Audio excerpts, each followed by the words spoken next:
शहर के फिजिकल थाना अंतर्गत प्रतिज्ञा नशा मुक्ति केंद्र में बीती रात एक युवक की संदिग्ध मौत हो गई।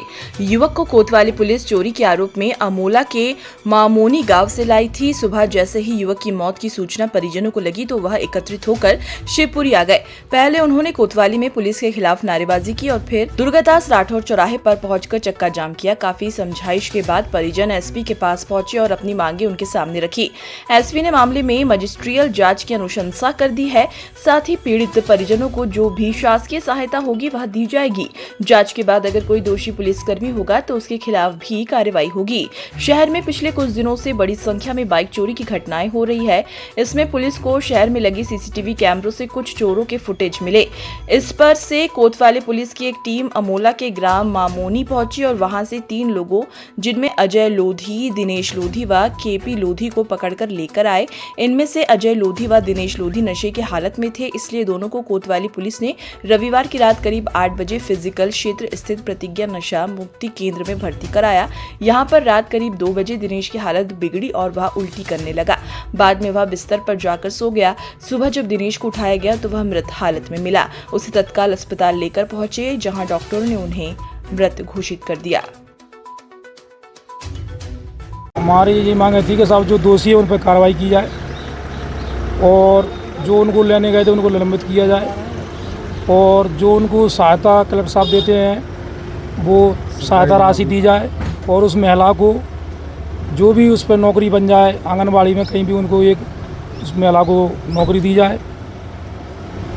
तो जे साहब ने बोला है कि हम पूरा प्रयास करेंगे, जो सहायता राशि हम पूरी जांच के बाद और मजिस्ट्रेट की जांच में जो जांच के आदेश हुए पीएम में अगर चोट का निशान आता है और मजिस्ट्रेट साहब अगर उस पर लिख देंगे चोट के निशान से ख़त्म हुआ है तो MTI पे कार्रवाई होगी। तो आप संतुष्ट हैं उनकी कार्रवाई? हम संतुष्ट। देखिए, कल शाम को थाना कोतवाली की एक टीम ने चोरी के संदेह के मामले में 3 व्यक्तियों को मामोनी गांव जो अमोला थाना क्षेत्र में आता है वहां से लेके आए थे। उसमें एक व्यक्ति दिनेश लोधी जो हैं, बाद में इनका स्वास्थ्य बिगड़ गया तो तत्काल इनको नशा मुक्ति केंद्र भेजा गया था। वहाँ पे देर रात्रि में इनकी मृत्यु हो गई है। राष्ट्रीय मानवाधिकार आयोग की गाइडलाइंस है, लिखित ये नियम है उनके, यदि पुलिस किसी को लेके आती है अपनी अभिरक्षा में और उनकी मृत्यु हो जाती है तो उसकी जांच भी न्यायिक मजिस्ट्रेट करेंगे। ये पुलिस के भी उस पर नहीं है विवेकाधिकार पे कि और न हम प्रशासनिक अधिकारी के हैं, ये मानवाधिकार राष्ट्रीय मानवाधिकार आयोग का नियम है। तो नियम के तहत हमने तत्काल जो हमारे ज़िले के डिस्ट्रिक्ट जज साहब हैं उनको पत्र भेजा। उन्होंने इसमें न्यायिक मजिस्ट्रेट नियुक्त कर दिया जो पूरे घटनाक्रम का शुरू से लेकर लास्ट तक कि किन परिस्थितियों में उन्हें लाया गया जिनकी मृत्यु हुई है और बाद में क्या किसी की लापरवाही रही। पीएम जो होता है वो उनके सामने होगा। पोस्टमार्टम एक चोट वो स्वयं देखते हैं। पूरे पोस्टमार्टम की वीडियोग्राफी की जाती है। उस वीडियोग्राफी की कॉपी भी मानवाधिकार आयोग को जाती है। यदि कि वहाँ के अधिकारी उसे देखना चाहें तो वो देख सकते हैं।